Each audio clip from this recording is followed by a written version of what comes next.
Shalom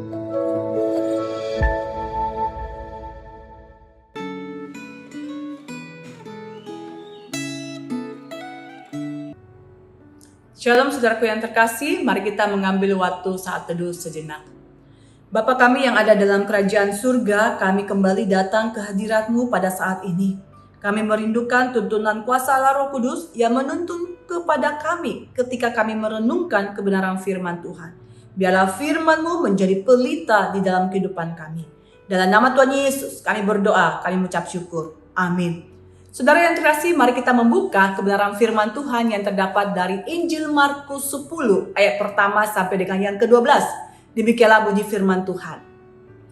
Dari situ Yesus berangkat ke daerah Yudea dan ke daerah seberang sungai Yordan, dan orang banyak datang lagi berkerumun di sekeliling dia. Dan seperti biasa ia mengajar mereka lagi. Lalu datanglah orang-orang Farisi dan untuk mencobai Yesus, mereka bertanya kepadanya, apakah seorang suami diperbolehkan menceraikan istrinya? Jawabnya kepada mereka, apa perintah Musa kepada kamu? Jawab mereka, Musa memberi izin untuk menceraikannya dengan membuat surat cerai. Lalu kata Yesus kepada mereka, karena kekerasan hatimu lah Musa menuliskan perintah ini untuk kamu. Padahal sejak awal ciptaan Allah menjadikan mereka laki-laki dan perempuan. Sebab itu laki-laki akan meninggalkan ayahnya dan ibunya dan bersatu dengan istrinya, sehingga keduanya itu menjadi satu daging. Demikianlah mereka bukan lagi dua, melainkan satu. Karena itu apa yang telah dipersatukan Allah tidak boleh diceraikan manusia. Ketika mereka sudah di rumah, murid-murid itu bertanya lagi kepada Yesus tentang hal itu. Lalu katanya kepada mereka, siapa saja yang menceraikan istrinya lalu kawin dengan perempuan lain, ia berzina terhadap istrinya itu.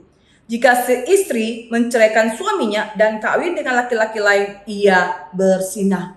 Saudara, apa yang terpikir di dalam kehidupan kita tentang keluarga Kristen? Banyak orang yang menganggap keluarga Kristen itu adalah keluarga yang harmonis. Keluarga Kristen adalah keluarga yang bebas dari pertengkaran, bebas dari masalah. Tidak, saudara. Keluarga Kristen juga mengalami hal yang sama seperti keluarga-keluarga yang lain. Mengapa? Karena kehidupan kekeluargaan itu tidak lepas dari pribadi-pribadi yang ada di dalam keluarga itu. Bagaimana mungkin seorang yang berdosa dapat menuntut orang yang berdosa? Karena kenapa, saudara? Sang suami adalah orang yang berdosa. Sang istri adalah juga orang yang berdosa. Anak-anak yang Tuhan percayakan kepada kita pun juga adalah orang yang berdosa. Mertua itu pun juga adalah orang yang berdosa. Jadi saudara, kalau kita berbicara tentang keluarga Kristen pun juga adalah keluarga yang berdosa. Tetapi ada kabar baiknya. Kabar baiknya itu adalah walaupun kita adalah orang yang berdosa, tetapi karena Kristus yang hadir dalam kehidupan kita, Kristus yang telah memimpin hidup kita, Kristus yang telah menyelamatkan hidup kita, maka dosa-dosa kita telah diampuni. Tetapi sejalannya proses kehidupan kita sebagai keluarga, kita pun juga semakin hari dibentuk oleh Allah. Kita semakin hari dijadikan semakin serupa dengan kasih Kristus. Karena kenapa? Karena Kristus sudah hadir dalam kehidupan kita. Tetapi apa yang terjadi dengan kehidupan bangsa Israel pada zaman Kristus pada saat itu? Pada saat itu Kristus hadir tengah-tengah kehidupan mereka. Yesus ada di tengah-tengah bangsa Israel yang sedang berkunjung di daerah seberang Yordan. Dan begitu banyak orang yang datang, saudara. Maka datanglah ahli Farisi yang mau mencobai Tuhan Yesus. Karena orang Farisi ini sudah merancangkan hal yang jahat tentang Tuhan Yesus. Mereka sudah merancangkan bagaimana caranya, celahnya untuk menangkap Tuhan Yesus dan menghukum mereka. Maka ada satu pertanyaan yang mereka lontarkan kepada Tuhan Yesus tentang kehidupan keluarga. Di sana ahli Farisi bertanya kepada Yesus, apakah seorang suami diperbolehkan menceraikan istrinya? Tetapi Tuhan Yesus menjawab bukan seperti apa yang mereka inginkan. Jikalau Tuhan Yesus menjawab boleh atau tidak boleh, itu menjadi sebuah dilema di dalam kehidupan Tuhan Yesus. Karena Tuhan Yesus sudah tahu tujuan dari pertanyaan itu untuk menjebak Tuhan Yesus. Oleh sebab itu Tuhan Yesus membalikkan pertanyaan kepada mereka. Apa yang ditulis oleh Musa? Apa yang diperintahkan Musa kepada kamu? Dan mereka menjawab, Musa memberikan izin seorang suami menceraikan istrinya dengan membuat surat cerai. Dan dengan tegas ketika mereka memberikan jawaban bahwa Musa mengizinkan perceraian itu dengan sebuah surat cerai, Tuhan Yesus memberikan satu argumen yang menohok hati mereka. Tuhan Yesus mengatakan, Musa memberikan izin itu karena kekerasan hatimu lah. Musa memberikan izin perceraian itu karena kekerasan hati bangsa Israel. Kekerasan hati yang tidak mau menerima kelemahan orang lain. Kekerasan hati mereka karena keegoisan mereka yang merasa tidak cocok terhadap pasangannya, maka mereka mau seenaknya untuk menceraikan. Dan pada zaman saat itu, wanita tidak mendapatkan satu nilai di dalam kehidupan mereka. Laki-laki adalah seorang manusia yang memiliki harga martabat yang tertinggi. Anak-anak, budak, wanita itu adalah second class, saudara. Sehingga mereka merasa sebagai seorang pria punya hak, punya kekuasaan untuk melakukan apa saja yang mereka inginkan. Saudara, padahal itu adalah kekerasan hati mereka. Padahal sebenarnya Tuhan Yesus mengatakan kelanjutannya, padahal sejak awal ciptaan Allah menjadikan mereka laki-laki dan perempuan. Sebab itu laki-laki akan meninggalkan ayahnya dan ibunya dan bersatu dengan istrinya. Laki-laki akan meninggalkan ayah dan ibunya dan akan memulai satu babak kehidupan yang baru.